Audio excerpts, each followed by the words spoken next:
আপু সত্যি তোমার মাথা খারাপ হয়ে গেছে, তাই তুমি এমন পাগলের মতো প্রলাপ করছো। কথাটা বলতেই প্রিয়াঙ্কা আশিককে ধাক্কা দিয়ে ফ্লোরে ছুঁড়ে ফেলে দিল। আর তারপরে বলতে লাগলো, হ্যাঁ, আমি সত্যি সত্যিই পাগল হয়ে গেছি। তোকে ভালোবেসে পাগল হয়ে গেছি। কারণ তোকে আমি আমার নিজের জীবনসঙ্গী হিসেবে পেতে চাই। কিন্তু তোকে তো আমি কোনোভাবেই এই কথাটা শোনাতে পারছি না। তুই তো কোনো কথাই শুনছিস না। তুই আমার ভালোবাসার মূল্য কেন দিবি?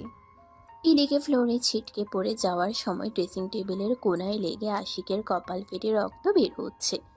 আর আশিক তখন কান্না করতে করতে বলতে লাগলো, ও মা গো, বাবা গো, আমার কপালটা ফেটে গেছে। আম্মু আমাকে বাঁচাও, আমার খুব ব্যথা করছে। বলতেই প্রিয়াঙ্কা তার দিকে ফিরে তাকালো আর দেখতে পেল সত্যি সত্যি কপাল ফেটে রক্ত বের হচ্ছে। তক্ষুনি প্রিয়াঙ্কা দৌড়ে গিয়ে নিজের গলা থেকে ওড়নাটা খুলে আশিকের কপালে বেঁধে দিল। আর তারপরে বাড়ির সবাই আশিকের চিৎকার শুনে সেখানে পৌঁছে গেল। সবাই একসঙ্গে প্রিয়াঙ্কাকে জিজ্ঞাসা করতে লাগলো, কিরে বাবা, কি হয়েছে তোর? এভাবে চিৎকার করছিস কেন? আমরা সবাই বসে গল্প করছিলাম, আর তোর চিৎকার শুনে দৌড়ে এখানে চলে এলাম। কি হয়েছে তোর?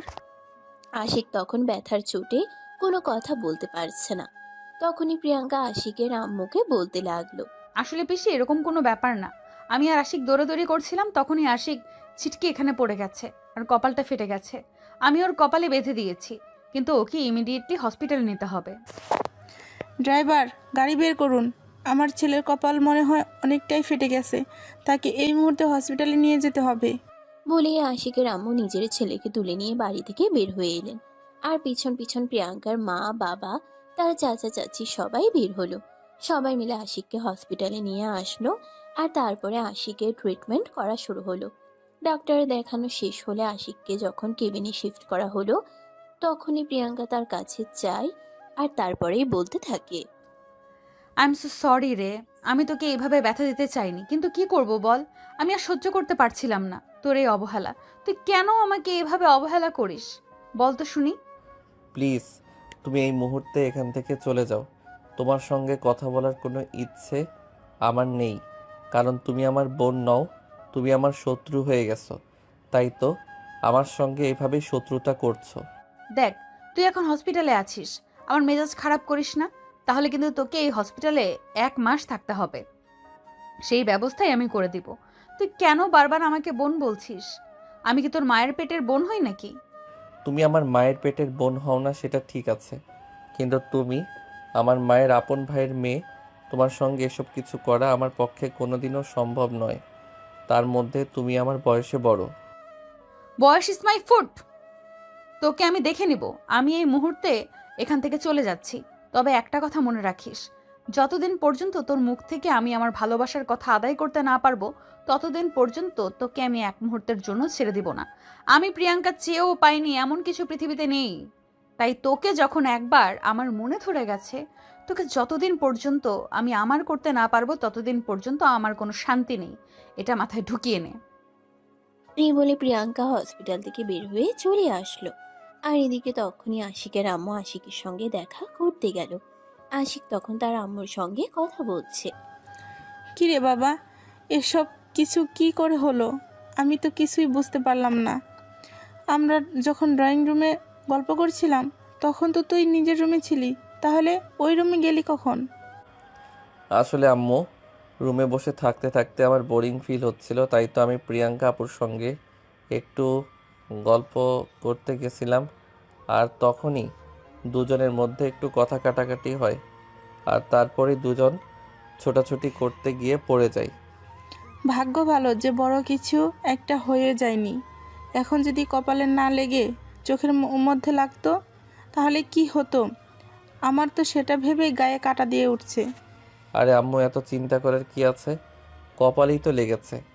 এত দুদিন বিশ্রাম দিলেই ঠিক হয়ে যাবে, চিন্তা করার কিছুই নেই। বাবারে, তুই আমার অনেক কষ্টের সন্তান। তোকে অনেক কষ্ট করে আমি আমার জীবনে পেয়েছি। তোকে আমি কোনো কিছুর বিনিময়ে হারিয়ে ফেলতে চাই না। তোর গায়ে যদি একটা ফুলের টোকা লাগে, তাহলে সেটা আমার কলিজায় গিয়ে লাগে। আর আমি সেই আঘাত সহ্য করতে পারি না। আম্মু প্লিজ এভাবে বলো না। আমারও তো কষ্ট লাগে। বাবারে, এত সব কিছু তুই বুঝবি না। কেন আমার এতটা কষ্ট হয় সেটা বোঝার মতো বয়স তোর এখনো হয়ে ওঠেনি। যখন তোর বোঝার মতো বয়স হবে তখন তুই ঠিকই বুঝতে পারবি। কারণ তোর বাবাকে আমি ভালোবেসে বিয়ে করেছিলাম, যার কারণে তোর দাদার বাড়ি আর নানার বাড়ি কেউই আমার সঙ্গে সম্পর্ক রাখেনি। তারপর যখন তোর বাবা মারা যায় তখন অনেক দিন আমাকে অনেক কষ্ট করতে হয়েছে। তোকে নিয়ে আমি অনেক কষ্টের সময় কাটিয়েছি। আর তারপর যখন তোর নানা ভাইয়ের অভিমান ভাঙলো, তারপরেই আমাকে এই বাড়িতে নিয়ে এসেছিল। তুমি কোনো চিন্তা করো না আম্মু। এই তো আমি বড় হয়ে যাচ্ছি, কিছুদিন পরে পড়াশোনা শেষ করে একটা চাকরি করব, আর আমাদের নিজেদের একটা বাড়ি বানাবো। তারপর থেকে তুমি আর আমি ওই বাড়িতেই থাকবো। তোর মনের আশা খুব দ্রুতই পূরণ হোক, এটাই আমি চাই। আর এটাই আমার একমাত্র চাওয়া। কারণ আমি আমার পৃথিবীতে আমার সন্তান ছাড়া আর কাউকে নিজের আপন বলে মনে করতে পারি না। আম্মু প্লিজ এভাবে বলো না। মামা মামি আর নানু অনেক কষ্ট পাবে, কারণ তারা তোমাকে অনেক ভালোবাসে। তা না হলে তোমাকে আর আমাকে এতদিন ধরে তাদের বাড়িতে থাকতে দিত না, ভরণ পোষণ সব কিছুর দায়িত্ব নিত না। আশিকের আম্মু তখন আর কোনো কথা বাড়ালেন না, কারণ তিনি খুব ভালো করেই জানেন এখন তার ছেলে খুবই অসুস্থ। এই মুহূর্তে তার সঙ্গে বেশি কথা বলা মানেই মাথার উপর প্রেশার দেওয়া, আর সেটা তার জন্য খুবই ক্ষতিকর হবে। তাই তিনি চুপচাপ আশিকের পাশে বসে রইলেন। পরের দিন বিকেল বেলা আশিককে হসপিটাল থেকে রিলিজ করা হলো। আশিকের আম্মু আর প্রিয়াঙ্কার বাবা তখন হসপিটালে ছিলেন। তারা দুজনেই আশিককে নিয়ে বাড়িতে ফিরে আসেন। আশিক নিজের রুমে শুয়েছিল, তখনই প্রিয়াঙ্কা তার রুমে আসে। এটা দেখে আশিকের আম্মু দেখতে পায়। আশিক নিজের রুমে শুয়েছিল, তখনই প্রিয়াঙ্কা তার রুমে আসে। এটা আশিকের আম্মু দেখতে পায়, আর এটা দেখে আশিকের আম্মু রুমের ভিতর প্রবেশ করে। তখনই তিনি প্রিয়াঙ্কাকে উদ্দেশ্য করে বলতে থাকেন, প্রিয়াঙ্কা, আমার ছেলেটার শারীরিক অবস্থা খুবই খারাপ। আমি চাই না এই মুহূর্তে কেউ তার সঙ্গে কথা বলুক। ওকে একটু একা থাকতে দাও। তুমি তোমার নিজের রুমে চলে যাও। পিপি, তুমি আমার সঙ্গে কেন এরকম আচরণ করছো? আমি তো সেটাই বুঝতে পারছি না। তোমার ছেলে পড়ে গিয়ে ব্যথা পেয়েছে, সেখানে আমার কি দোষ থাকতে পারে? আর তুমি কেনই বা আমাকে এই কথাগুলো শোনাচ্ছ? দেখো, আমার ছেলেটাই আমার বেঁচে থাকার শেষ অবলম্বন। আমি চাই না কারোর জন্য আমার ছেলেটা আমার জীবন থেকে হারিয়ে যাক। এরকম কোনো কিছুই হবে না যেরকমটা তুমি চিন্তা করছো।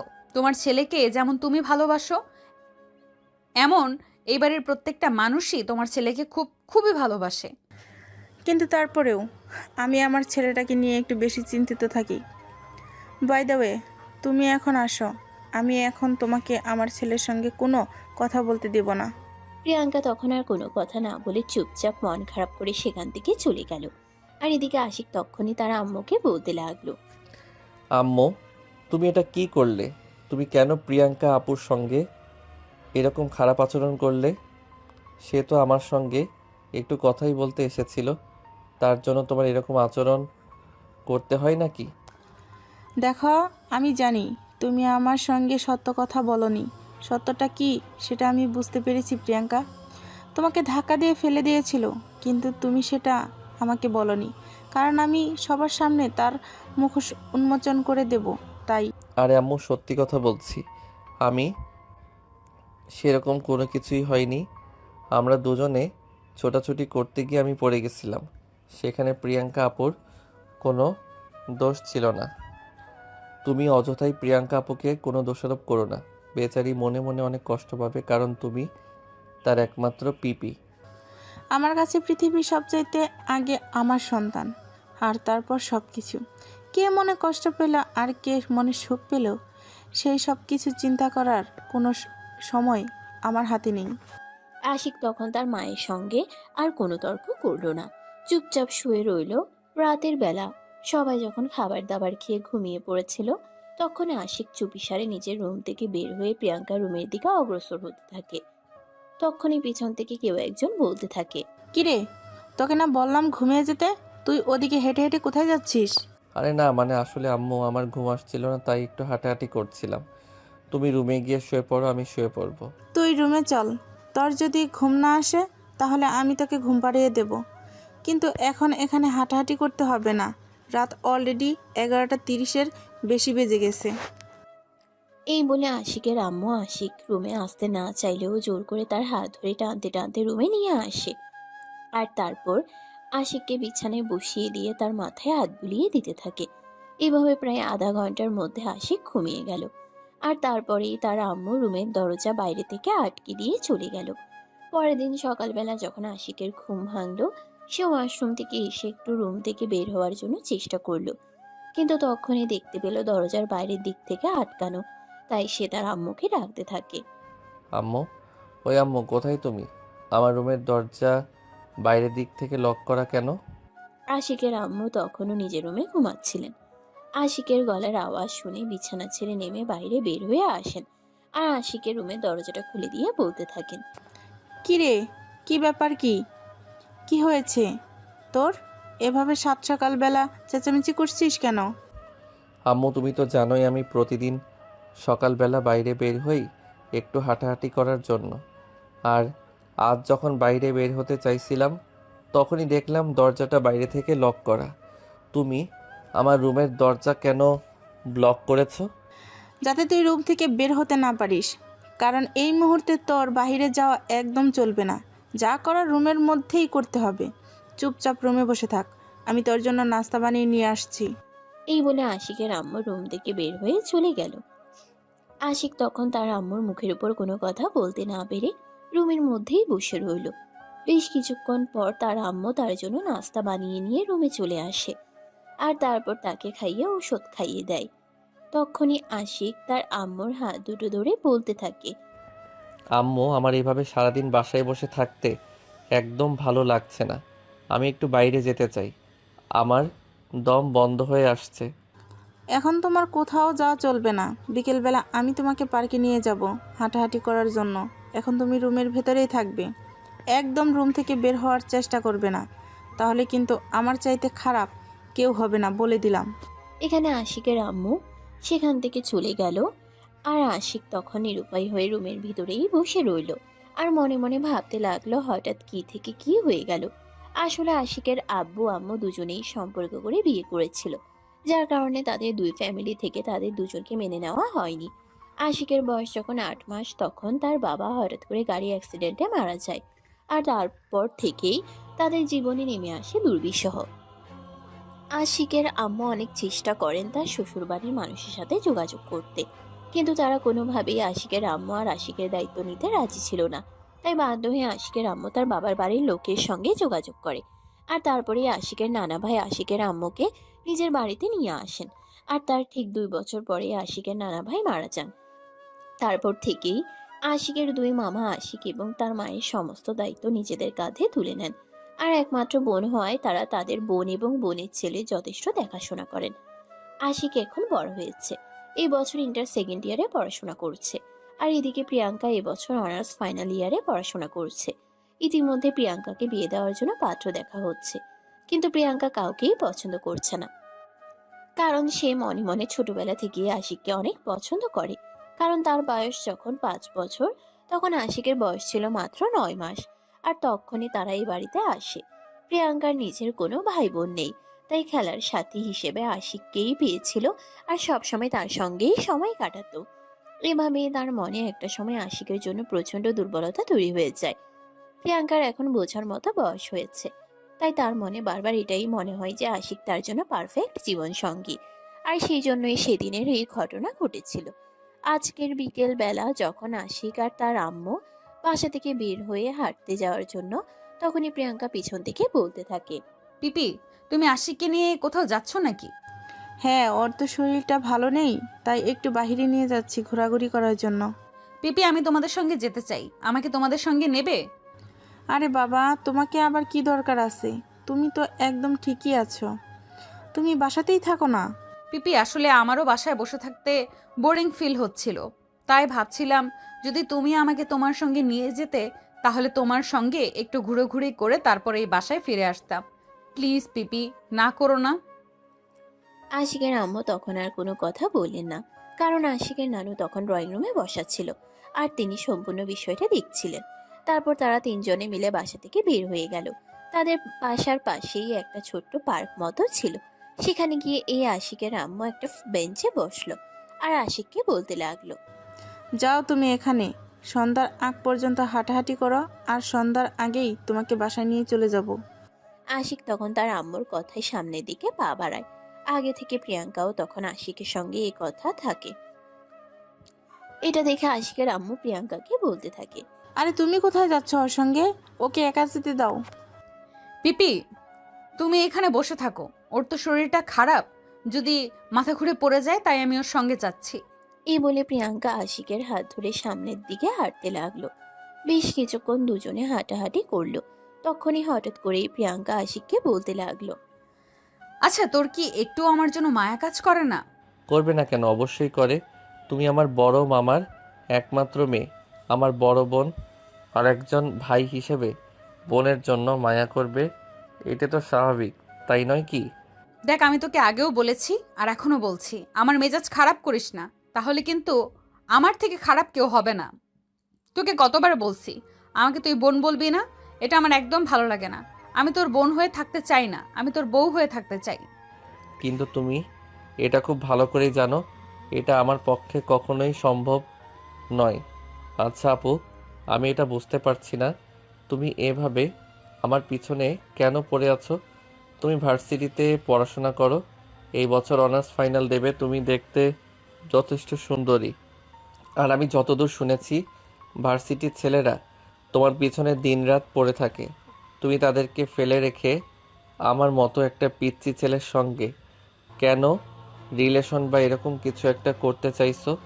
ওরা আমার চেহারা আর বাবার সম্পর্ক থেকে পছন্দ করে, কিন্তু তোকে আমি ছোটবেলা থেকেই দেখে আসছি। তুই একদম শান্ত প্রকৃতির একটা ছেলে, তাই তোকে আমার ভীষণ ভালো লাগে। আর আমি জীবনসঙ্গী হিসেবে এমন একটা ছেলেকেই চাই যে খুবই শান্ত হবে। সারাদিন আমি তার মাথার উপর চিৎকার চেঁচামেচি করলেও একটা টু শব্দ পর্যন্ত করবে না। দেখো, এমন চেনার পৃথিবীতে অভাব নেই, তুমি তাদের মধ্যে থেকে একজনকে খুঁজে নাও, কিন্তু দয়া করে আমাকে ছেড়ে দাও, কারণ তুমি খুব ভালো করেই জানো আমার মা এবং আমি, আমরা দুজনেই কেউ কোনোদিন এই সম্পর্ক মেনে নিতে পারবো না। আর আমি যদি বলি তোদেরকে আমি এই সম্পর্ক মানিয়ে তবেই ছাড়বো, তার আগে তোকে আমি এক মুহূর্তের জন্যও ছাড়ছি না।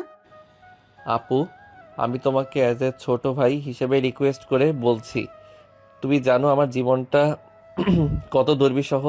আমার জীবনে ছোট্ট একটা স্বপ্ন আছে, আমি পড়াশোনাটা শেষ করে ছোট্ট একটা চাকরি করব। আর আমার মাকে ছোট্ট একটা বাড়ি বানিয়ে দিব, যেখানে আমার মা ছেলে মিলে থাকবো। তুমি আমার সেই স্বপ্নে পানি ঢেলে দিও না। এদিকে ততক্ষণে সন্ধ্যা হয়ে আসছিল। তাই আশিক তার আম্মুর কাছে চলে আসে আর তারপর তারা তিনজনে বাসায় ফিরে আসে। এভাবেই চলছিল দিনগুলো। দেখতে দেখতে আশিক কিছুটা সুস্থ হয় আর তারপরে আবার কলেজে যেতে শুরু করে। এদিকে প্রিয়াঙ্কা কিছুদিন যাবৎ কেমন যেন হয়ে যাচ্ছে। কারোর সাথে সেরকম কথাবার্তা বলছে না, নিজের মতো করে থাকতেই পছন্দ করছে। পড়াশোনাতেও ঠিকমতো মনোযোগ দিচ্ছে না। অপরদিকে তার ফাইনাল ইয়ারের এক্সাম খুব কাছাকাছি চলে এসেছে। তার মা বাবা তার এরকম পরিবর্তন দেখে খুবই চিন্তিত হয়ে পড়েন আর তার সঙ্গে কথা বলার চেষ্টা করেন, কিন্তু সেভাবে কোনো কিছুই জানতে পারেন না। প্রিয়াঙ্কার মা বাবা প্রিয়াঙ্কার সঙ্গে অনেক চেষ্টার পর কথা বলেন এবং তখনই জানতে পারেন। কি রে মা, কি হয়েছে তোর? আমরা তো কিছুই বুঝতে পারছি না। তুই এভাবে নীরব হয়ে গেছিস কেন?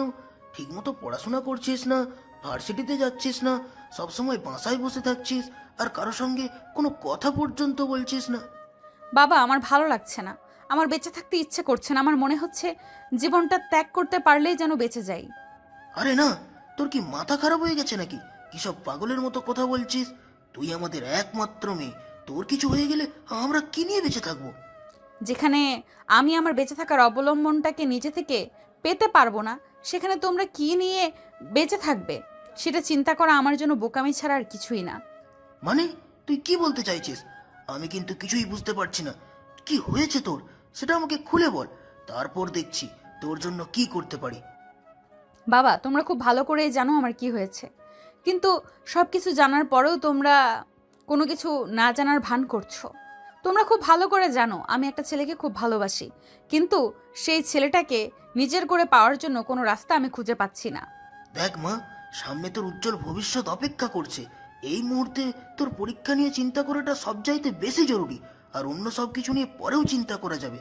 তাই আমি একজন বাবা হিসেবে তোকে অনুরোধ করে বলছি, আগে নিজের পড়াশোনাটা ঠিকমতো কন্টিনিউ কর। পড়াশোনা করে কি হবে? এসে তো রান্না করেই সারা জীবন কাটাতে হবে। তাছাড়া আমি পড়াশোনা করতেও চাই না। যেখানে আমার ভালোবাসার মানুষটাকে আমি আমার করে পেতে পারবো না, সেই মানুষটাকে নিয়ে সারা জীবন মনের মধ্যে স্বপ্ন পূরণ করে এসেছি, সেই মানুষটা যখন আমার হবে না, তখন আমি আমার জীবন নিয়ে আর বিন্দুমাত্র চিন্তা করতে চাইছি না। এভাবে পাগলামি করে না, পাগলামি করে কোনো কিছুই হয় না। তুমি নিজের পড়াশোনাটাকে শেষ করো, তারপর আমরা তোমার ব্যাপারটা ভেবে দেখছি। আমি কোনো কথা শুনতে চাই না বাবা। আমার আশিককে লাগবে মানে লাগবেই। যদি তাকে আমার করে না পাই, তাহলে আমি পৃথিবীর অন্য কাউকে তাকে পেতে দেব না। আচ্ছা মা, ঠিক আছে, সেটা আমরা পরে ভেবে দেখব। এখন তুমি পড়াশোনায় মনোযোগ দাও। তুমি ছোটবেলা থেকেই পড়াশোনায় খুবই ভালো, আর এখন যদি তুমি রেজাল্ট খারাপ করো, তাহলে সেটা আমাদের জন্য খুবই খারাপ একটা খবর হবে, এবং তোমার প্রেস্টিজের ব্যাপার স্যাপার তো। তোমার ব্যাচমেটরা সবাই মনে মনে কি ভাববে সেটা একবার ভেবে দেখেছো? বাবা, তুমি এটা খুব ভালো করেই জানো আমাকে নিয়ে কে কি চিন্তা করলো, কে চিন্তা করলো না, সেই সব কিছু নিয়ে আমি কখনোই চিন্তা করি না। আর সেই সব কিছু নিয়ে চিন্তা করার কোনো ইচ্ছেও আমার নেই। আমি শুধু আমাকে নিয়ে চিন্তা করতে চাই, আর আমাকে নিয়েই থাকতে চাই। এইসব কথা শুনতে শুনতে প্রিয়াঙ্কার আম্মু প্রিয়াঙ্কার রুমে প্রবেশ করেন। এরপর তিনি মেয়েকে নিজের বুকের সঙ্গে জড়িয়ে নিয়ে বলতে থাকেন, দেখো মা, আমরা এটা জানি যে তুমি আশিককে পছন্দ করো আর কাকে নিজের জীবন সঙ্গী হিসেবে পেতে চাও, কিন্তু একটাবার একটু চিন্তা করে দেখো, তার মা এই সম্পর্কে রাজি নয়। আশিক তোমার সাথে বয়সে ছোট, তার বাবা বেঁচে নেই, তাদের নিজস্ব বাড়ি ভিটা পর্যন্ত নেই। তাহলে আমরা তোমাকে কিভাবে ওর হাতে তুলে দিতে পারি বলো? আমি কোনো কথা শুনতে চাই না, মানে একদমই চাই না। ওর বাবার কোনো কিছু নেই তাতে কি হয়েছে? আমার বাবার তো আছে, আর আমি আমার বাবার একমাত্র মেয়ে। বাবার পরে সমস্ত সম্পদের একমাত্র উত্তরাধিকারী তো আমিই হব। তাছাড়া তোর মা এই বাড়ির মেয়ে, তাও তো এই বাড়ির সম্পত্তির উপর একটা ভাগ রয়েছে। তাহলে সে কেন তার ভাগ পাবে না? আর সে যদি তার ভাগ পায়, তাহলে সেটা তো সম্পূর্ণ তার ছেলে পাবে। আমি বুঝতে পেরেছি, তোমাকে কোনো কথা বলে দাঁড়িয়ে রাখা যাবে না। আচ্ছা ঠিক আছে, আগে তুমি তোমার পরীক্ষাটা শেষ করো, তারপর আমরা এই বিষয় নিয়ে পারিবারিকভাবে আলোচনায় বসবো, আর তারপর যা হয় দেখা যাবে। দেখাদেখির কোনো ব্যাপার নেই এখানে। আমি তোমাকে স্পষ্ট জানিয়ে দিচ্ছি, তুমি যদি আমাকে এটা প্রমিস করতে পারো যে আশিককে আমার জীবনে এনে দেবে, তাহলে আমি পরীক্ষা দেওয়ার চিন্তা ভাবনা করবো, নয়তো আমি পরীক্ষা দিচ্ছি না, আর পরীক্ষা দেওয়ার কোনো চিন্তাও করব না। মেয়ের এমন সিদ্ধান্তের কথা শুনে প্রিয়াঙ্কার মা বাবা তো দুজনেই ভীষণ চিন্তায় পড়ে গেলেন। ছোটবেলা থেকেই তাদের দুজনেরই স্বপ্ন ছিল মেয়েকে পড়াশোনা শেষ করাবেন এবং এস্টাবলিশ হওয়ার পর বিয়ে শাদী নিয়ে চিন্তা করবেন। কিন্তু এখন এটা কি হয়ে গেল সেটাই তারা চিন্তা করতে পারছেন না। বেশ কিছুক্ষণ প্রিয়াঙ্কার মা বাবা চুপ করে বসে থাকেন, আর তারপরেই প্রিয়াঙ্কার মা প্রিয়াঙ্কার বাবাকে বলতে থাকেন, দেখো, আমাদের মেয়ে সারা জীবনের ব্যাপার বলে কথা, তাই তুমি একটা কাজ করতে পারো, আশিকের আম্মুর সঙ্গে একটু কথা বলে দেখতে পারো। উনি তোমার নিজের বোন, আমি আশা করছি তুমি ওনাকে একটু রিকোয়েস্ট করে বললে উনি কখনোই না করতে পারবে না। আচ্ছা ঠিক আছে, কিন্তু সেটার জন্য তো একটা নির্দিষ্ট সময়ের প্রয়োজন। কিন্তু তোমার মেয়ে তো কোনো সময় দিতে চাইছে না। তুমি তোমার মেয়েকে বুঝিয়ে বলো, আমি অবশ্যই আশিকের আম্মুর সঙ্গে কথা বলবো, কিন্তু তার আগে যেন সে পরীক্ষাটা দেয়। তখন প্রিয়াঙ্কার আম্মু প্রিয়াঙ্কাকে বলতে থাকে, তোমার বাবা কি বলল সেটা শুনতে পেলে তো তুমি? আগে ঠিক মতো তোমার পরীক্ষাটা দাও, তারপরেই আমরা সবাই মিলে আশিকের আম্মুকে বুঝিয়ে বলবো। তাহলে অবশ্যই তিনি এই বিষয়টা মেনে নেবেন, আর আশিক কখনো তার মায়ের বিরুদ্ধে গিয়ে কোনো সিদ্ধান্ত নেবে না। আচ্ছা ঠিক আছে, তোমরা বলছো বলে শুধু আমি পরীক্ষা দেওয়ার সিদ্ধান্ত নিয়েছি, তা না হলে কিন্তু আমি কখনোই পরীক্ষা দিতাম না। তবে যদি কখনো এমনটা হয় তোমরা তোমাদের কথা রাখোনি, তাহলে কিন্তু আমার চাইতে খারাপ আর কেউ হবে না বলে দিলাম। আমি যদি আমার ভালোবাসার মানুষকে না পাই, তাহলে আমি আমার এই জীবন রাখবো না, আর এটাই আমার শেষ কথা। বলেই প্রিয়াঙ্কা রুম থেকে বের হয়ে গেল। বেশ কিছুক্ষণ তার মা বাবার চুপ করে সেখানে বসে থাকার পর তারাও নিজেদের রুমে চলে আসে। আর তারপর থেকেই মনে মনে চিন্তা করতে থাকে কিভাবে আশিকের আম্মুকে কনভিন্স করা যায়। দেখতে দেখতে প্রিয়াঙ্কার পরীক্ষা শুরু হয়ে গেল। প্রিয়াঙ্কার পরীক্ষাগুলো খুব ভালোভাবেই দিল এবং আজ পরীক্ষার শেষ দিন। সকালবেলা ঘুম থেকে উঠেই প্রিয়াঙ্কা ফ্রেশ হয়ে নাস্তা শেষ করে পরীক্ষা দিতে যাওয়ার জন্য তৈরি হয়ে গেল। আর তখনই তার বাবার সঙ্গে তার দেখা হয়ে গেল।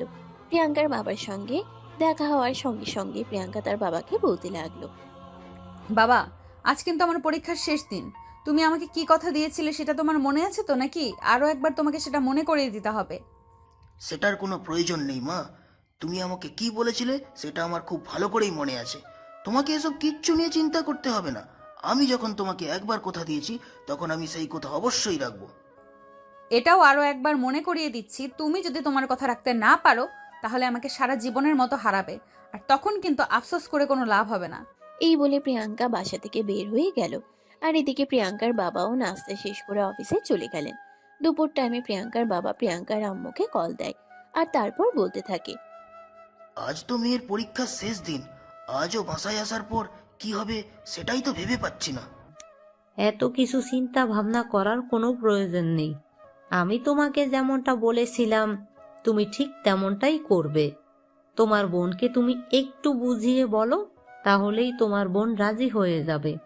তুমি এক কাজ করো, আজ বাসায় সবার জন্য একটু ভালো মন্দ রান্না করো, আর খাওয়া দাওয়া শেষ করে আজ রাতেই ড্রয়িং রুমে সবাইকে ডাকবে। আচ্ছা ঠিক আছে, কোনো সমস্যা নেই। তুমি এসব কিছু নিয়ে কোনো চিন্তা করো না, আমি এই বিষয়টা দেখছি। অতঃপর দুজনে কথা শেষ করে ফোন রেখে দেয়। আর এদিকে প্রিয়াঙ্কার আম্মু প্রিয়াঙ্কার বাবার কথা মতো বাসার সবার জন্য ভালো মন্দ রান্না শুরু করে দেন। বিকাল 3টা বাজে। পরীক্ষা শেষ হলে প্রিয়াঙ্কা বাসায় ফিরে আসে। কলিং বেল চাপ দিতেই তার আম্মু এসে দরজা খুলে দেয়। প্রিয়াঙ্কা বাসায় ঢুকতেই রান্নার গন্ধ নাকে লেগে গেল। আর তখন প্রিয়াঙ্কা তার আম্মুকে বলতে লাগলো, কি ব্যাপার আম্মু, রান্নার গন্ধ নাকি লাগছে? আজকে বাসায় স্পেশাল কোনো গেস্ট আসবে নাকি? স্পেশাল কোনো গেস্ট আসবে না, তবে তবে স্পেশাল কিছু কথা চলছে। তুমি নিজের রুমে যাও আর ফ্রেশ হয়ে নাও। প্রিয়াঙ্কা তখন আর কোনো কথা না বলে চুপচাপ নিজের রুমে চলে গেল। এদিকে তার আম্মু নিজের মতো করে কাজ করতে লাগলেন। বিকেল ঘনিয়ে সন্ধ্যা, আর সন্ধ্যা ঘনিয়ে রাত হয়ে গেল। প্রিয়াঙ্কার বাবা রাত 8টার মধ্যেই সেদিন বাসায় ফিরে আসলেন, যদিও অন্যান্য দিন একটু দেরি করেই আসেন। প্রিয়াঙ্কার আম্মু আজ রান্নাবান্না শেষ করে নিজের হাতে খাবার টেবিলে সার্ভ করেন এবং সবাইকে খাবার টেবিলে ডেকে নেন। সবাই একটু অবাক হয়, যদিও ফ্যামিলির সবাই কখনোই সেভাবে একসঙ্গে খাবার খাওয়া হয়ে ওঠে না। কিন্তু আজ এভাবে সবাই একসঙ্গে ডেকে নিয়ে খাবার খাওয়ার মানেটা কি কেউ বুঝতে পারছে না। খাবার খাওয়ার পর্ব শেষ হলে প্রিয়াঙ্কার আম্মু সবাইকে ড্রয়িং রুমে বসতে বলেন। সবাই তখন প্রিয়াঙ্কার আম্মুর কথা মতো ড্রয়িং রুমে এসে বসে। আর কিছুক্ষণের মধ্যেই প্রিয়াঙ্কার আম্মু আব্বু দুজনেই সেখানে চলে আসেন।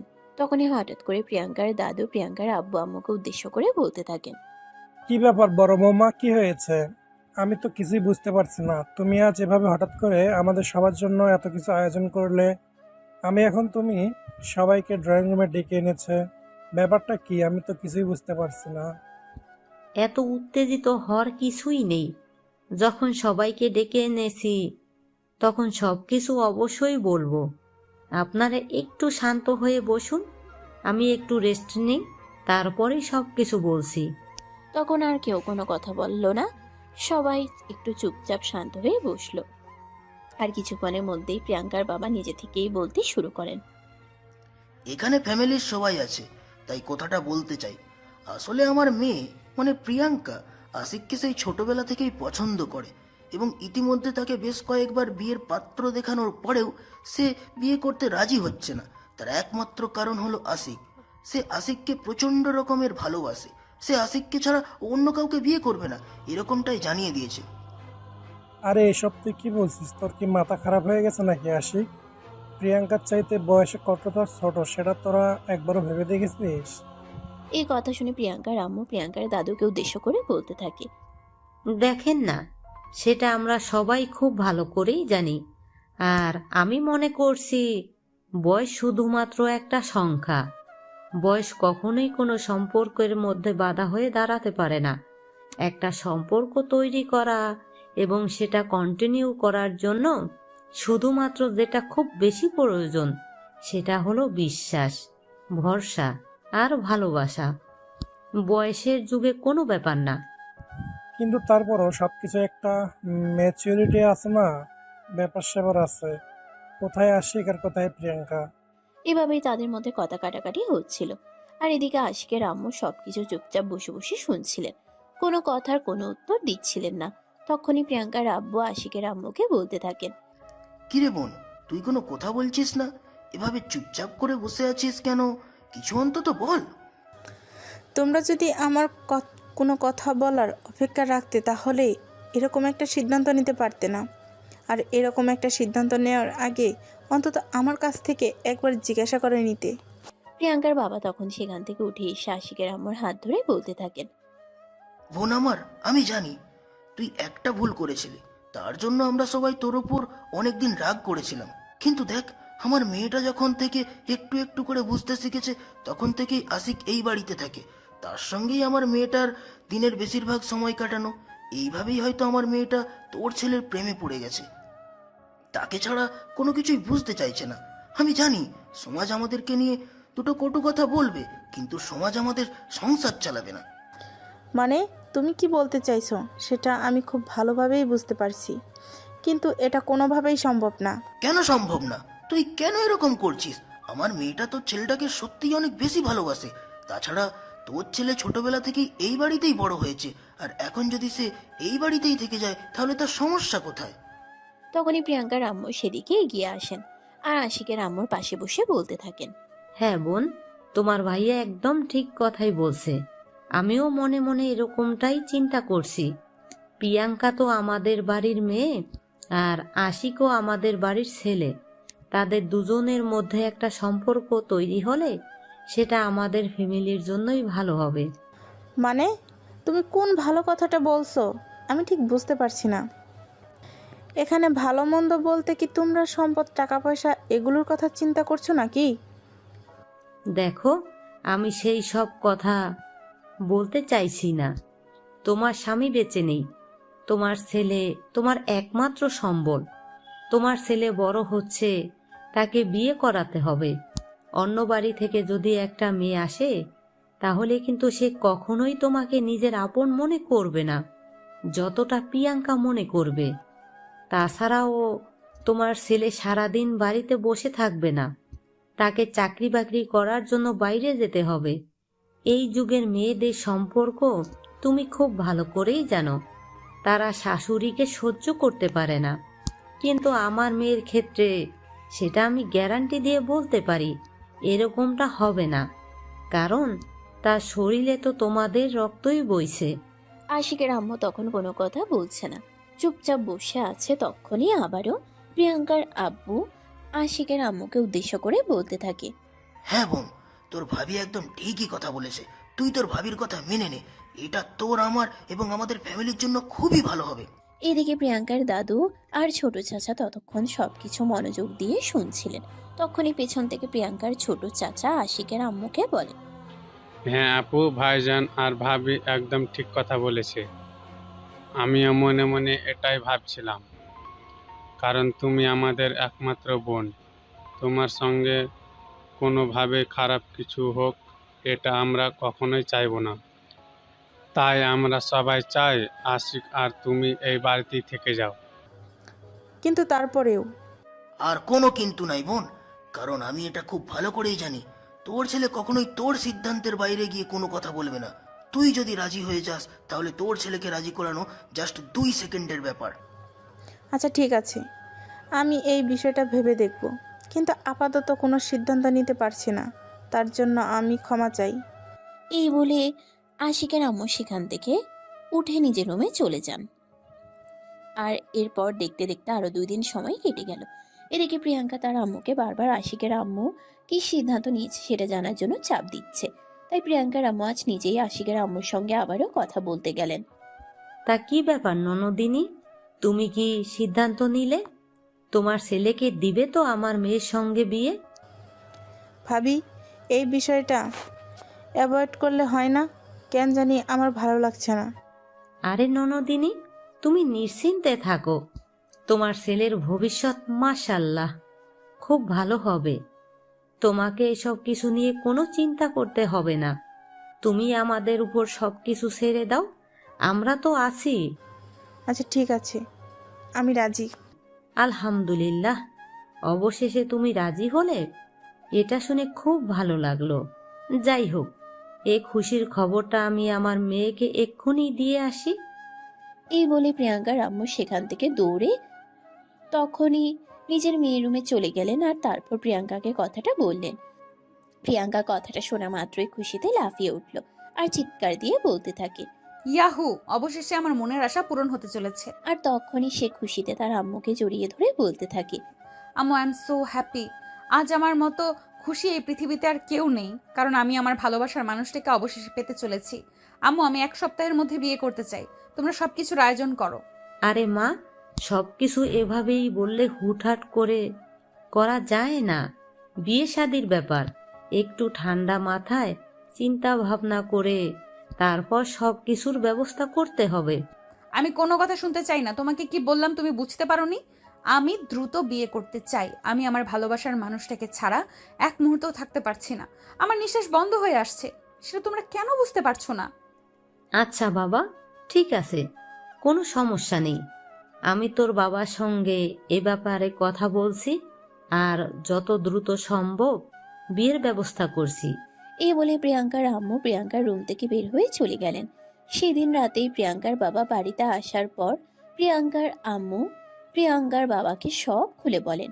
আর তখন প্রিয়াঙ্কার বাবা বলতে থাকে। আচ্ছা ঠিক আছে, কোনো সমস্যা নেই, আমি দেখছি যত দ্রুত সম্ভব বিয়ের ব্যবস্থা করব। এই বলে তিনি খাওয়া দাওয়া করে ঘুমিয়ে পড়েন। পরের দিন সকালবেলা ঘুম থেকে উঠে সবাই নাস্তার টেবিলে আসে, কিন্তু আশিকের আম্মু নাস্তার টেবিলে আসে না। এটা দেখে সবাই একটু চিন্তিত হয়ে পড়েন, কারণ আশিকের আম্মু প্রতিদিন সময় হওয়ার আগেই নাস্তার টেবিলে চলে আসেন। প্রিয়াঙ্কার আম্মু তখন সবাইকে খাবার দিয়ে খেতে বলল আর নিজে আশিকের আম্মুর রুমে চলে গেলেন আশিকের আম্মুর কি হয়েছে সেটা দেখার জন্য। কিন্তু সেখানে গিয়ে যেটা দেখলেন সেটার জন্য তিনি সেখানে গিয়ে যেটা দেখলেন সেটার জন্য মোটেও প্রস্তুত ছিলেন না। এই যে আমার ননদিনী, ও ননদিনী, কি হয়েছে আপনার? আপনি এত বেলা হয়ে গেছে, এখনো ঘুম থেকে উঠছেন না কেন? আপনার কি শরীর খারাপ লাগছে নাকি? প্রিয়াঙ্কার আম্মু কিন্তু আশিকের আম্মুর কোনো সারা শব্দ পাচ্ছিলেন না। তিনি চুপচাপ শুয়েছিলেন। এটা দেখে প্রিয়াঙ্কার আম্মু কিছুটা চিন্তিত হয়ে পড়েন আর তারপরেই তিনি আশিকের আম্মুর গায়ে হাত দেন। কিন্তু পুরো শরীর ততক্ষণে ঠান্ডা হয়ে জমে গেছে। এটা দেখেই তিনি একদম পিছিয়ে গিয়ে চিৎকার দিয়ে ওঠেন। প্রিয়াঙ্কার বাবা, কোথায় তুমি? তাড়াতাড়ি এদিকে আসো। প্রিয়াঙ্কার আম্মুর এমন চিৎকার শুনে বাড়ির সবাই দৌড়ে আশিকের আম্মুর রুমে চলে গেল। প্রিয়াঙ্কার আম্মুকে দেখে খুবই ভয় আর তো দেখাচ্ছিল।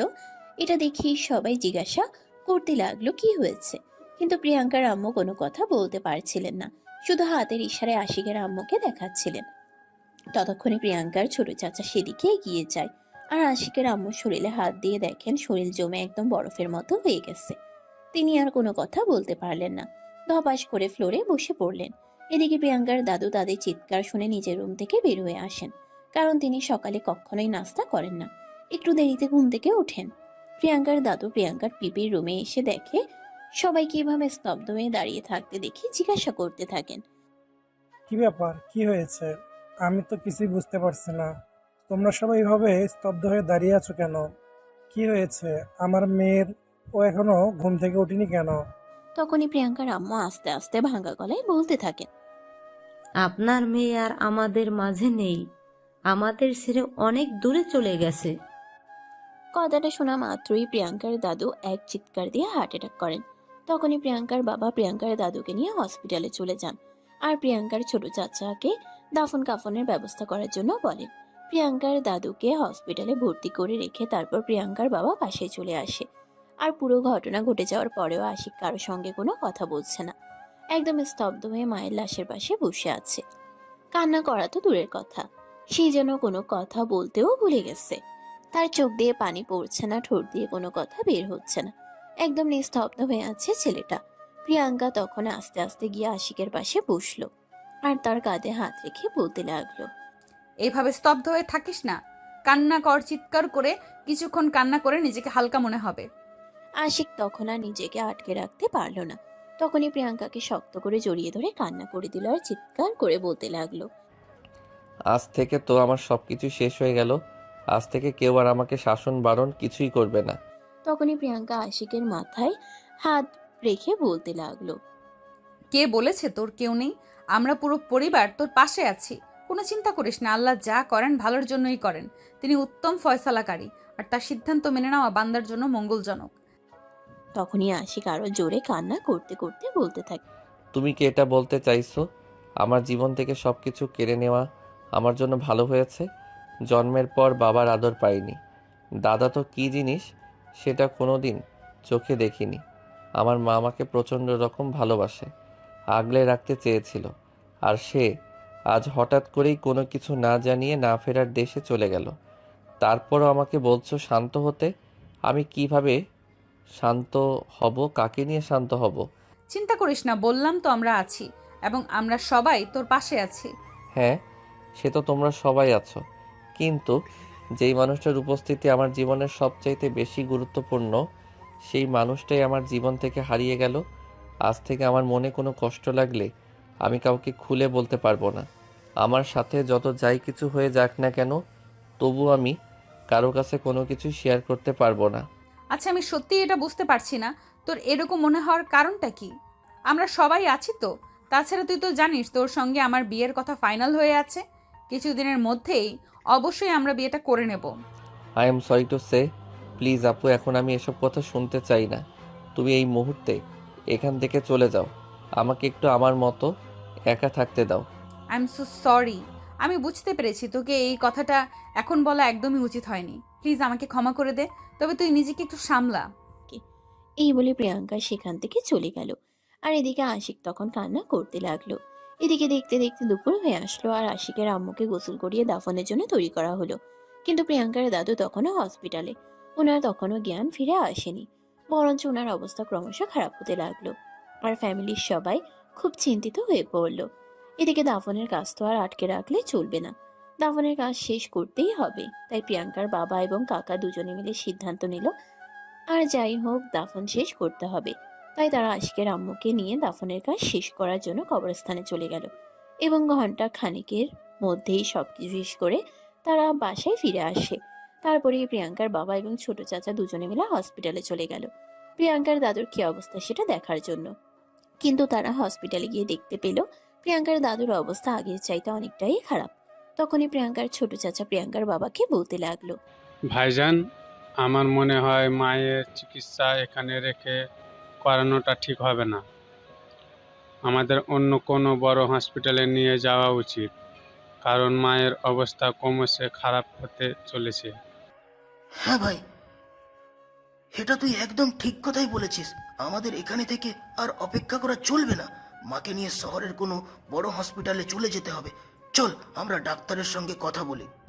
এই বলে প্রিয়াঙ্কার বাবা আর কাকা দুজনেই হসপিটালে ডাক্তারের সঙ্গে কথা বলে এবং ডাক্তারও তাদের দুজনকে একই কথা বলল।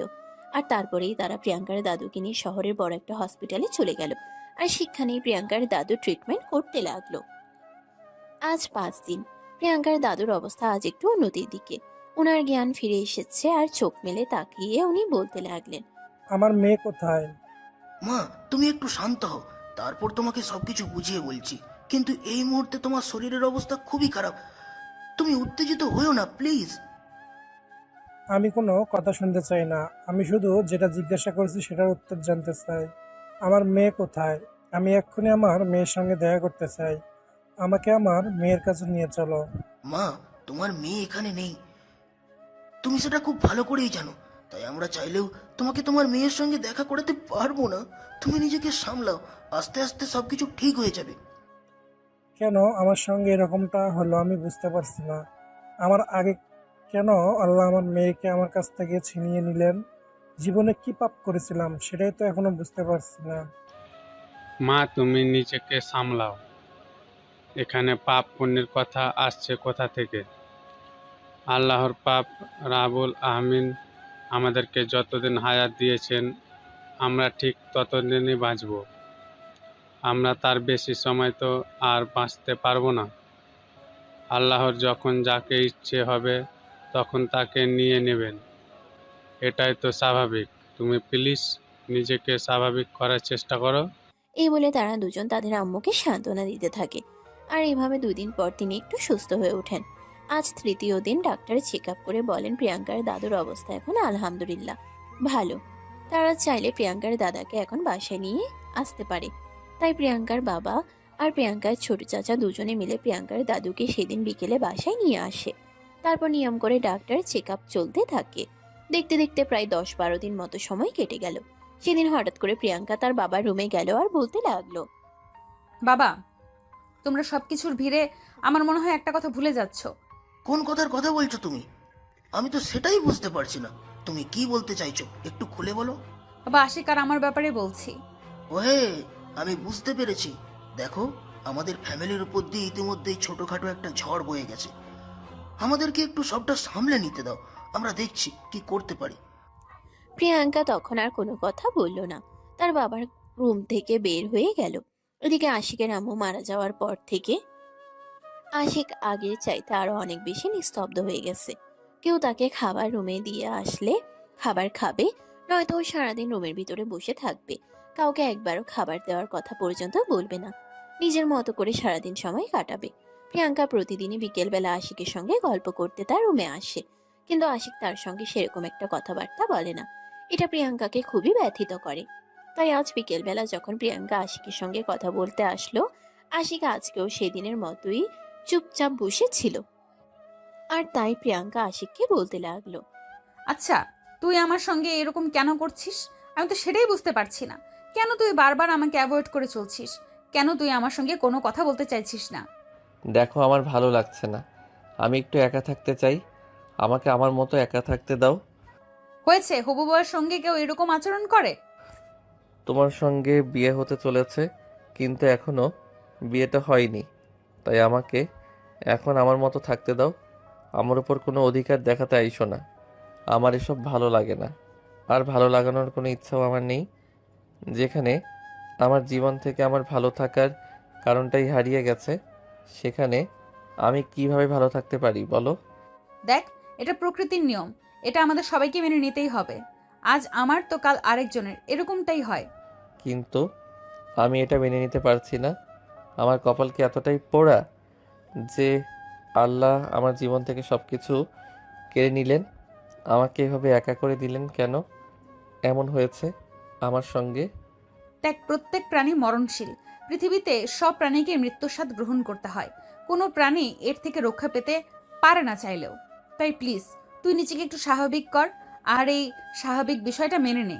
এই বলে প্রিয়াঙ্কা সেই রুম থেকে বের হয়ে নিজের রুমে চলে আসলো। এরপর দেখতে দেখতে আরো বেশ কিছুদিন সময় কেটে গেল। ইতিমধ্যে সবকিছুই স্বাভাবিক হয়ে আসছে শুরু করেছে। প্রিয়াঙ্কার দাদু আলহামদুলিল্লাহ এখন আগের চাইতে অনেকটাই সুস্থ। তাই প্রিয়াঙ্কার বাবা আর প্রিয়াঙ্কার চাচা মিলে সিদ্ধান্ত নিয়েছে প্রিয়াঙ্কার দাদুর সঙ্গে 2-1 দিনের মধ্যেই প্রিয়াঙ্কা আর আশিকের বিয়ের ব্যাপারে কথা বলবে। যেমন চিন্তা তেমনই কাজ। প্রিয়াঙ্কার বাবা আর প্রিয়াঙ্কার চাচা 2 দিন পরে প্রিয়াঙ্কার দাদুর সাথে এই ব্যাপারে কথা বলেন। প্রিয়াঙ্কার দাদু তখন তাদের দুজনকে বলতে থাকে, হ্যাঁ, এই মুহূর্তে আমি তোমাদের সিদ্ধান্তের সঙ্গে একমত। কারণ এই মুহূর্তে আমার একমাত্র নাতিকে দেখার মতো কেউ নেই। তাই আমি চাইছি প্রিয়াঙ্কার সঙ্গে আমার নাতির বিয়েটা হয়ে যাক, যাতে সে এই বাড়িতে থেকে যায়। আর যতদিন বেঁচে আছি ততদিন যেন তাকে দেখে রাখতে পারি। আলহামদুলিল্লাহ, অবশেষে তুমিও রাজি হলে আর আমার মেয়ের মনের ইচ্ছাও পূরণ হতে চলল। তোমাকে অসংখ্য ধন্যবাদ। প্রিয়াঙ্কার চাচাও প্রিয়াঙ্কার দাদুকে একই কথা বলল। আর তারপর তারা দুজনে মিলে বিয়ের সমস্ত আয়োজন করতে লাগলো। দেখতে দেখতে প্রায় আরো 1 সপ্তাহ সময় কেটে গেল। ইতিমধ্যে বিয়ের সমস্ত কেনাকাটা কমপ্লিট হয়ে গেছে এবং আত্মীয় স্বজন সবাই চলে এসেছে। আজ আশিক আর প্রিয়াঙ্কার গায়ে হলুদ ছিল, কাল তাদের বিয়ে। প্রিয়াঙ্কার বন্ধুরা সবাই তার বিয়েতে এসেছে, কিন্তু আশিক তার কোনো বন্ধুকে তার বিয়েতে ইনভাইট করেনি। তার পিছনে অবশ্যই যথেষ্ট কারণও আছে। আশিক তার চাইতে বয়সে বড় একটা মেয়েকে বিয়ে করছে। এটা তার বন্ধু মহলে জানাজানি হলে সবাই তাকে নিয়ে হাসাহাসি করবে, নানা রকম কথা শোনাবে। কিন্তু আশিক সেই সব কিছু সম্মুখীন হতে চায় না। তাই সে সব কিছু থেকে তার বন্ধুদেরকে দূরেই রেখেছে। অপরদিকে প্রিয়াঙ্কা তার বন্ধুদেরকে নিয়ে অনেক মজা করছে। দোস্ত, আসলে আমরা এটাই বুঝতে পারছি না, ভার্সিটিতে এত হ্যান্ডসাম আর কিউট ছেলে থাকতে তুই কেন তোর পিচ্ছে একটা ফুফাতো ভাইকে বিয়ে করতে চাচ্ছিস? দেখ বান্ধবী, তোরা এটার বিষয়টা ঠিকভাবে বুঝতে পারবি না। এর পেছনে নির্দিষ্ট কোনো কারণ আছে। আর সবচাইতে বড় কারণ হলো এই মানুষটাকে আমি সেই ছোটবেলা থেকে দেখে আসছি। ছোটবেলা থেকেই তার প্রতি আমার একটা দুর্বলতা কাজ করত। বড় হওয়ার পর যেটাকে আমি ভালোবাসা বা ভালো লাগা বলতে বুঝেছি, তাই আমার এমন সিদ্ধান্ত নেওয়া এই মানুষটার সঙ্গে আমি খুব সহজেই মানিয়ে নিতে পারবো। দেখ, আমাদের সবার জীবনে এমন কিছু কিছু মুহূর্ত আসে যখন কিনা আমরা না চাইলেও ফ্যামিলির বিরুদ্ধে গিয়ে পছন্দের মানুষকে বিয়ে করতে পারি না। ফ্যামিলির মান সম্মান আর বাবা মায়ের কথা চিন্তা করতে গিয়েই তখন বাবা মায়ের পছন্দ করে ছেলেকে বিয়ে করতে হয়। তখন কি মেয়েরা মানিয়ে নিয়ে চলে না? হ্যাঁ, আমি জানি তখন অনেকেই মানিয়ে নিয়ে চলে, কিন্তু সেই মানিয়ে নিয়ে চলা আমার পক্ষে সম্ভব নয়। অপরিচিত একটা মানুষের সঙ্গে আমি কখনোই মানিয়ে নিতে পারবো না। আমি যে মানুষটাকে ছোটবেলা থেকে দেখেছি, যার সম্পর্কে আমি সব কিছু জানি, তার সঙ্গে আমি খুব সহজেই মানিয়ে নিতে পারবো। আচ্ছা, তোর কি একটা বারও একটুও খারাপ লাগছে না যে তুই তোর আপন ফুফাতো ভাইকে বিয়ে করছিস? এলাকার লোকজন তো এটা নিয়ে হাসাহাসি করবে। দেখ ভাই, এলাকার লোকজনকে কি কি করলো না করলো সেই সব বিষয় নিয়ে আমার বিন্দু মাত্র মাথা ব্যথা নেই, কারণ কেউ আমাকে ভালো রাখবে না। আমার ভালো থাকার দায়িত্ব দিন শেষে আমাকেই নিতে হবে। তাই কে কি ভাবলো, কে কি মনে করলো, সেই সব কিছুতে আমার কোনো কিছুই যায় আসে না। এরপর প্রিয়াঙ্কার বান্ধবী আর কোনো কথা বলল না। দেখতে দেখতে বিয়ের অনুষ্ঠান শুরু হয়ে গেল। কাজী সাহেব চলে এলো এবং তাদের বিয়ের কাজও সুসম্পন্ন হলো। সন্ধ্যা ঘনিয়ে রাত হতে চলল। বাইরে থেকে যত মেহমান এসেছিল সবাই নিজেদের বাড়িতে ফিরে গেল। আজ প্রিয়াঙ্কার রুমটা অনেক সুন্দর করে সাজানো হয়েছে। যদিও সবাই বলেছিল আশিকের রুমেই প্রিয়াঙ্কাকে দিয়ে আসতে, কিন্তু প্রিয়াঙ্কা বলেছে সে আশিকের রুমে যাবে না, আশিককে নিয়ে তার রুমে থাকবে। একটাই তো বাড়ি, তাহলে রুম নিয়ে কেন সমস্যা?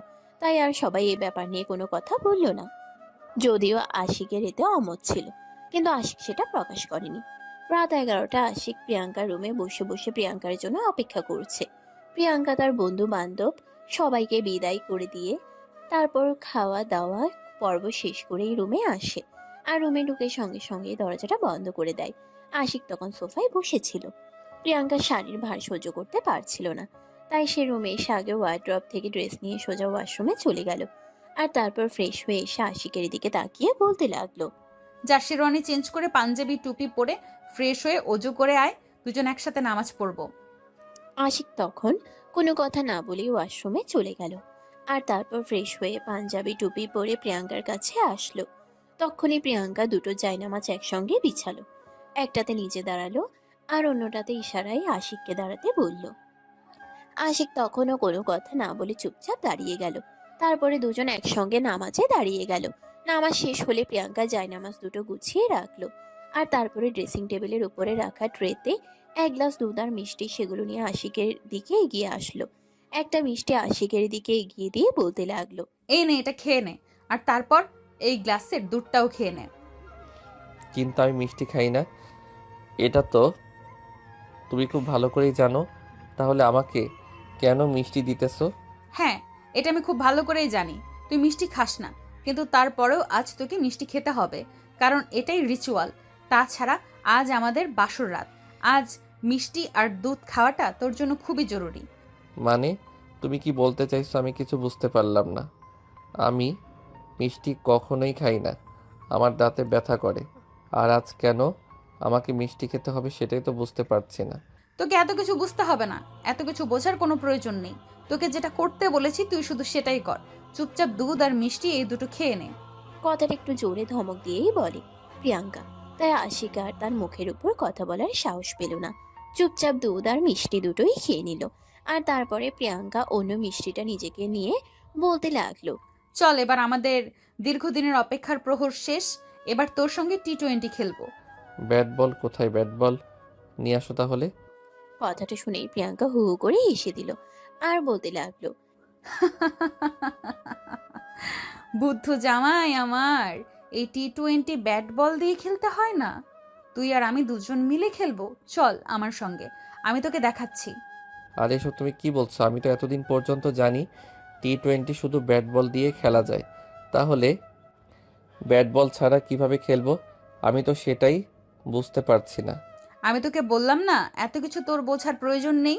তোকে আমি যেটা বলছি তুই শুধু সেটাই কর। চল আমার সঙ্গে। এই বলে প্রিয়াঙ্কা আর কোনো কথা বলার সুযোগ না দিয়ে ধাক্কা দিয়ে আশিককে বিছানার উপরে ফেলে দিল। আর তারপরে ওপর হয়ে আশিকের ঠোঁটের কাছে নিজের দুটা ঠোঁট নিয়ে বলতে লাগলো, আজকে T20 তোর ওটার সঙ্গে খেলবো। ওটা মানে তুমি কোনটার কথা বোঝাতে চাইছো? আমি তো সেটাই বুঝতে পারছি না। তখনই প্রিয়াঙ্কা চোখের ইশারে আশিকের তলপেটের দিকে দেখলো। আর এটা দেখে আশিক বলতে লাগলো, আরে এসব কি বলছো তুমি? তোমার কি মাথা খারাপ হয়ে গেছে নাকি? পাগলের মতো কথা বলছো। আমাকে সব কথা বলতে তোমার লজ্জা করছে না? আমি না তোমার ভাই হই? ও মারে, আমার জুনিয়র বুদ্ধু বর বলে কি? লজ্জা করবে কেন? আমি কি অন্য কেউ নাকি? আমি তো তোর বিয়ে করা বউ, আর তোর সব কিছুর উপর এখন থেকে আমার অধিকার রয়েছে। আরে যাও সরো। তুমি এভাবে আমার বুকের উপর ঝুঁকে আছো কেন? তোমার ওই দুটো তো একদম দেখা যাচ্ছে। আর সেই সঙ্গে তোমার বুকের মাঝখানের বাদামি রঙের তিলটা। দেখা যাচ্ছে তো যাক, তাতে কি হয়েছে? আমি কি অন্য কাউকে দেখাচ্ছি নাকি?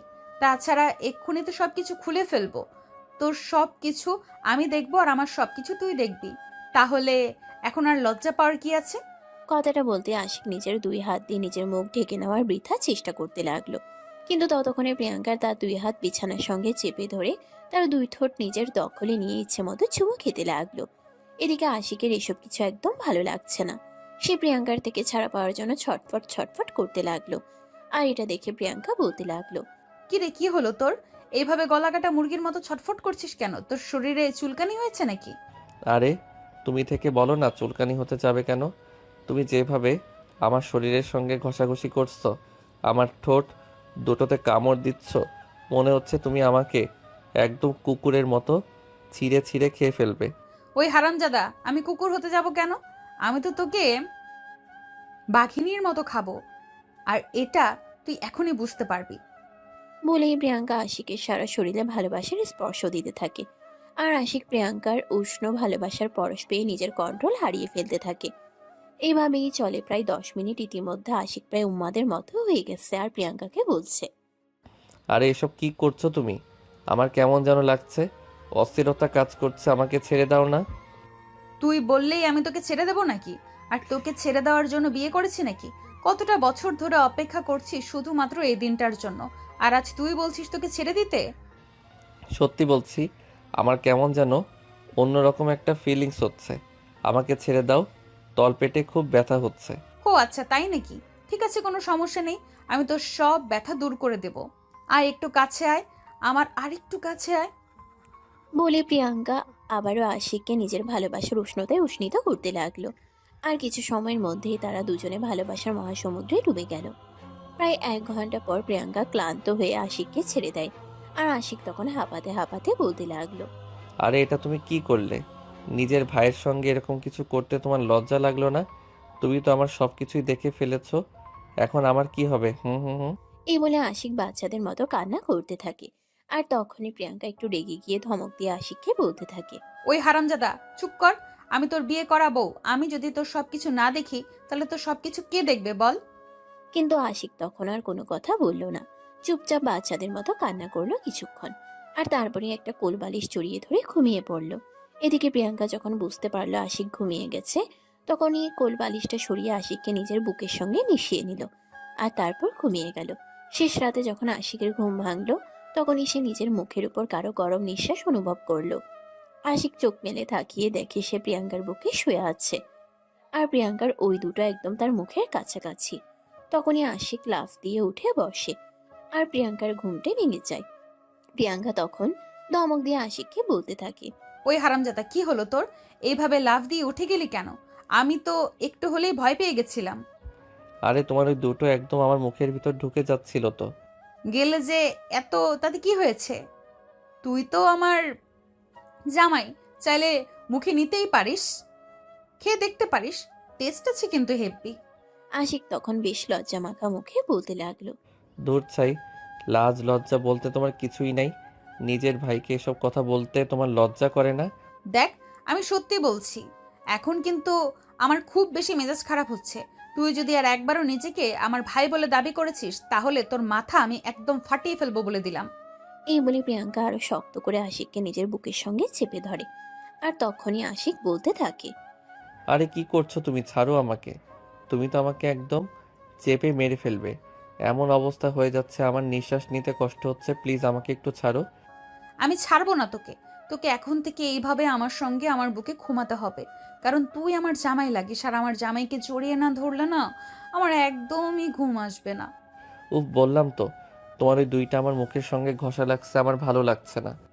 আর যদি একটাও কথা বলেছিস তাহলে কিন্তু এই দুইটা একসঙ্গে তোর মুখের ভেতরে ঢুকিয়ে দেবো বলে দিলাম। আশিক তখন আর কোনো কথা বলল না, চুপচাপ ওখানেই শুয়ে রইল। সকালবেলা ঘুম থেকে উঠে প্রিয়াঙ্কা আশিককে ঘুম থেকে ডেকে তুলল, আর তারপর বলতে লাগলো, ওই চল দুজনে একসঙ্গে ফ্রেশ হব। আরে না, আমি তোমার সঙ্গে যাব না। আমি তোমার মতো পাগল নই। কাল রাতে এমনিতেই তুমি আমার সব কিছু দেখে নিয়েছো, আর এখন যদি তোমার সঙ্গে ওয়াশরুমে যাই তাহলে তো তুমি আবার দেখে ফেলবে।